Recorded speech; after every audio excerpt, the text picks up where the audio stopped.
and welcome to World Talks here on TVP World with me, Ashim Kumar. The United States has pledged another $500 million in military aid to Kyiv as its allies met in Germany under the Ramstein Group format. The format, launched to coordinate Allied support for Ukraine, is meeting for the 25th time and possibly the last, as the new Trump administration is taking office shortly.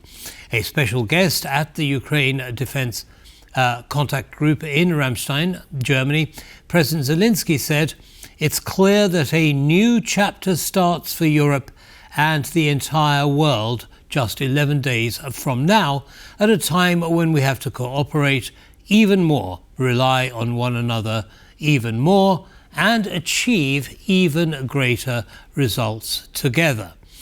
Is the Trump administration as much of a danger to support for Ukraine as many think? Well, to explore that and related questions, I am joined by Eoin McNamara, Research Fellow, Finnish Institute of International Affairs.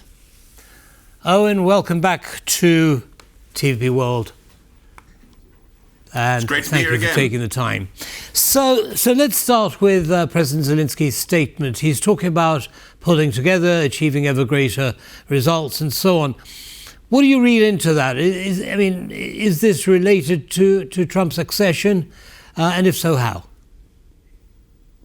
Well, I think, as you mentioned there in your introductory points, this could be the last time the Ramstein Group meets, or it could not be. We don't know as yet, and unfortunately, that's always the nature with Donald Trump. That he is unpredictable. We don't know what he is going to do next, and even in his the sketch he has outlined for his view on Ukraine. I mean, there's been some very outlandish statements that we all remember.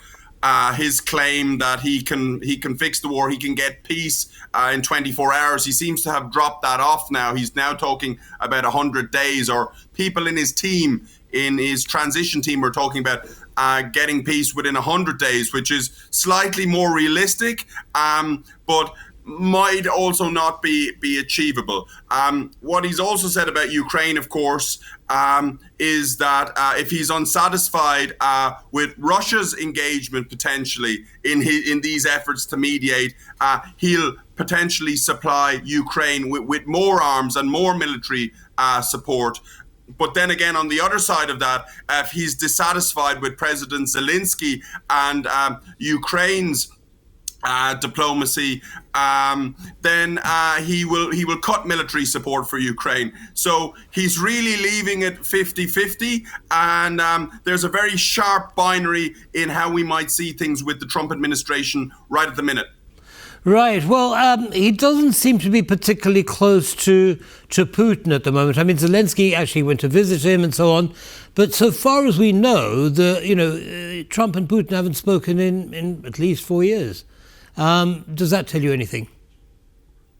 Yeah, I think he's become wary of Putin, and Putin has become wary of him. In the sense, I mean, the fallout and the embarrassment.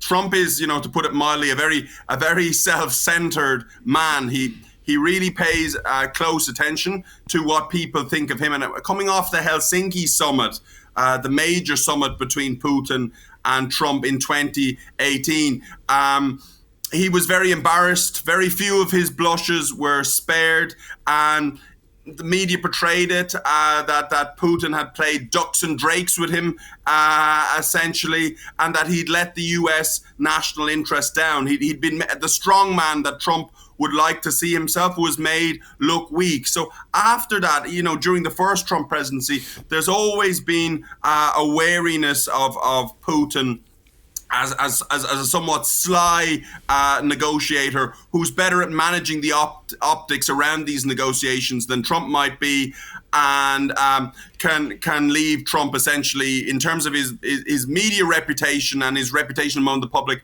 in the gutter. Now, on the other side of that coin, Vladimir Putin dislikes Trump's unpredictability. He definitely does. And we can say the same thing about Xi Jinping in China as well. We must remember that these hybrid doctrines, hybrid warfare that China and Russia have developed, they're about disrupting what the West likes traditionally, which is confidence building, trust and predictability that we've tried to build in our global and European security orders.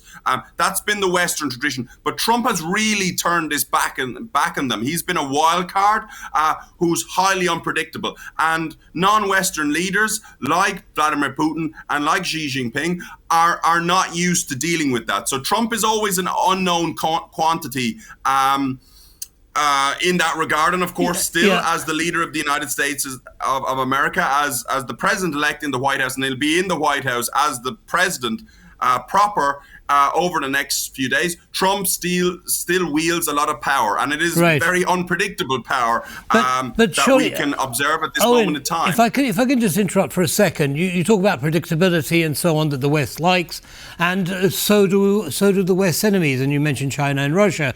So could it be argued that Trump's unpredictability, the fact that he is a disruptor, actually is better for the West in terms of protecting against this hybrid warfare? It puts Russia and China on the back foot for a change. Yeah, it matches strategic ambiguity with strategic ambiguity. But the problem is, in our Western societies, we are just not used to it. We don't like it. It goes against our natural instincts, because our natural instincts are, of course, predictability, as I mentioned, trust and confidence building among democracies, among liberal democracies. And of course, we even see that, in this part of the world, in the Baltic states, in Poland, and in Finland and Sweden, which just joined NATO recently as well, that NATO enlargement was an anchor of stability. That's why states are queuing up to join NATO after the end of the Cold War. And of course, from that strategic stability, that stable security environment, you can build a prosperous economy and you can build a prosperous society. And I think, the last 20 years in Poland and the Baltic states bear testament to that. So our natural instincts in the Western mindset is to achieve this. So but the big question, of course, always, even though we can actually see Trump, getting results in his foreign policy, putting Xi maybe on the back foot at times, putting Putin on the back foot at times, we're still uncomfortable with his unpredictable nature and, of course, probably with his narcissistic character. We're seeing this now with the deflection, the distraction of his comments on Greenland, say, and Panama, say, over the last few days. Yeah, I mean, as you say, there is unpredictability in pretty much most of what Trump says and does, and we shall see how that works out. I'd like to move on a little bit now. Let's suppose that what everyone is currently afraid of does come to pass. In other words, Americans' military supplies to Ukraine are dramatically cut. Is Europe well positioned to fill the gap? Probably not. I think Europe will try its best in terms of finance. Finance is not a European weakness at this time, even though we are having some economic troubles in some parts of the European Union. But it's really in the quantity and the quality of weapons that the Europeans can deliver vis-a-vis what the Americans are, or we might be saying were in the past tense, I hope not, in the next few days, that just the quality and quantity of the weapons that the US can supply, that's far greater, I'm afraid, than what the European Union might be willing to match. Understood. Although, of course, Sweden, the UK, France have some very high quality weaponry. This is probably the quantity as well that's a question mark. Now, in the last couple of minutes that we have left, Eoin, strategically speaking, let's continue with that scenario. What do you think Russia's response is going to be if it suddenly sees a gap in support for Ukraine?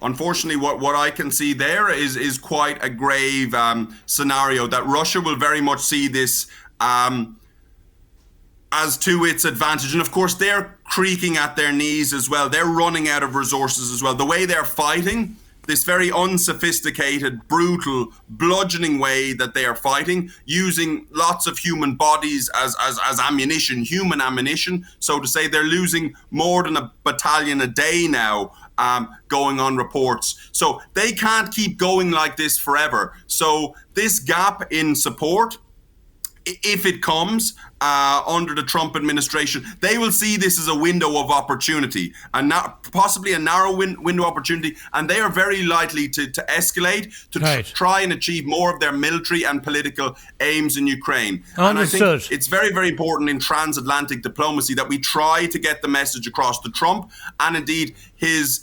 administration that this is very bad for Europe, but it'll also be very bad for the transatlantic alliance, and it will also rebound significantly on US interests as well. And the Trump administration don't want this to start their second term. I think Trump may surprise. Communication is vital in that regard.